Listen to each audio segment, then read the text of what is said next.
There can be no doubt. This is the true power, complete in all its majesty.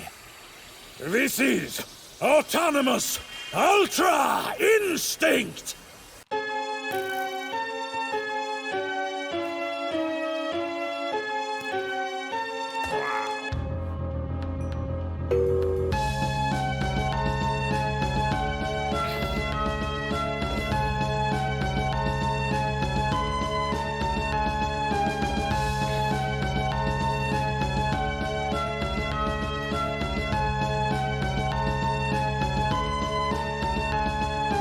Alright, to get started, I'm going to jump into your teleporting abilities so that you can flank your opponents and avoid being ambushed, and then we will go to your autonomous dodge abilities. So, first things first, I'm going to start off with a repeating, always active command block.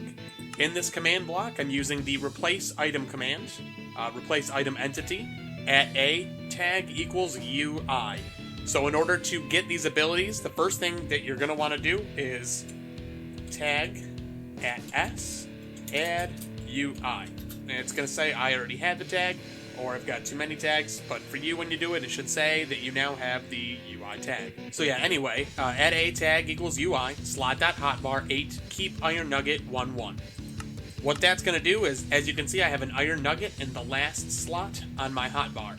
This is going to be used to intentionally teleport behind a target. It's not going to be used as part of your autonomous systems. This is something that you'd be able to activate. The next command block here, chain conditional, always active, slash execute as, at A, tag equals UI, at S, positioned, caret 8, run tag, at E, R equals 3, C equals 1, add subject.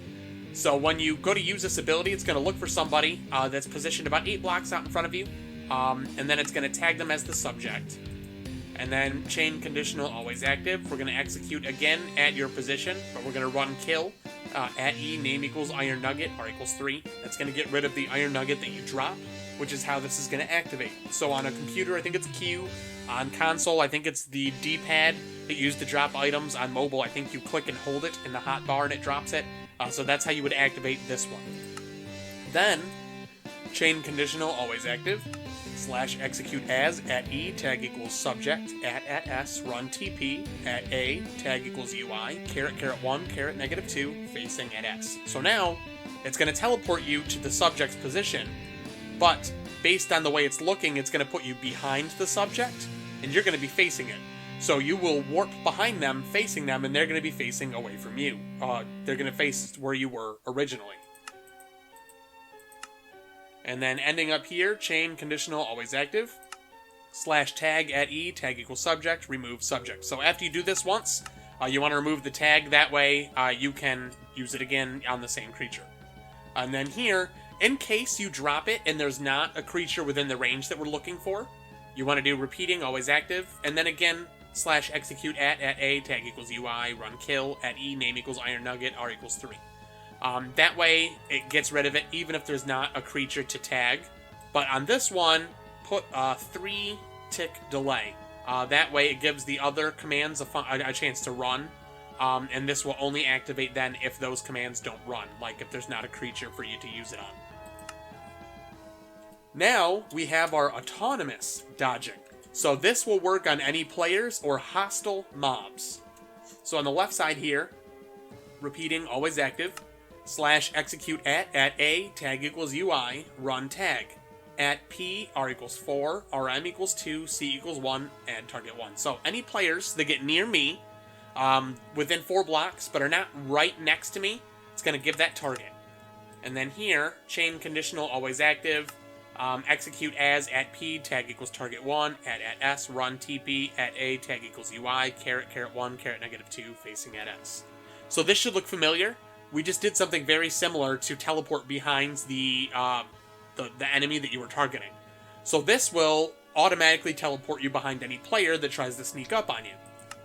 And then this side, very similar, repeating, always active. But you notice that this time we're doing at E, which means it's an entity, not a player. And we're also looking for anything that belongs in the monster family. So this is mobs that attack you. And we're also using targets instead of, I believe it was target 1 for this one here. Yes. And then just like with the player one, I have a chain conditional always active. This one's going to execute at that target's position. It's going to teleport you there, behind them, facing them. So both of these, whether they're a hostile mob or a player, will teleport you behind them if they try to catch you off guard. These here give you some increased abilities. They're all repeating, always active. This one's the effects command, and again, we're going to look for anybody tagged with UI. It's going to give you strength 5, so you will be stronger. This one here, repeating, always active, is going to give you speed 3. It's going to make you faster. And then if you're faster, you should always have some extra jump boost. So again, repeating, always active, this one's going to give you jump boost. And now, these last ones over here, this is how we do the autonomous dodging. So all 3 of these are very similar.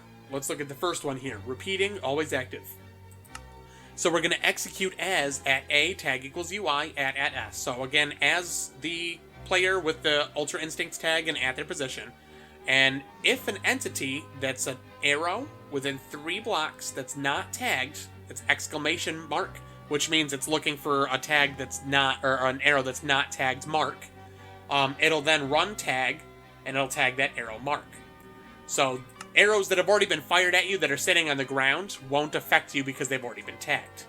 The next part here, chain conditional always active, after we tag that arrow, we're going to teleport you.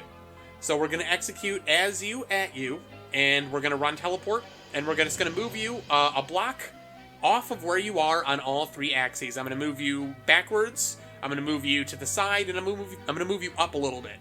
And so basically, when an arrow gets near you within 3 blocks, you're going to tag that arrow so it no longer affects you, and then you're going to teleport out of the way. This one here, same type of deal. It's repeating, always active, but this time, we're looking for a thrown trident. And in this one, we're going to use Mark 2 instead of Mark. And again, with the exclamation here, it's going to only look for tridents that aren't tagged yet, and then it'll tag them. The next one is going to be very similar, chain conditional always active. It's another teleport command. Again, I'm just going to move you 1 to the side, 1 up, and 1 back. Make sure you're using true on these teleport commands. That way you're not getting teleported into any like dirt blocks or rock blocks or anything like that. With true there, you will only teleport if you have space to. It's not going to put you into a block for you to suffocate.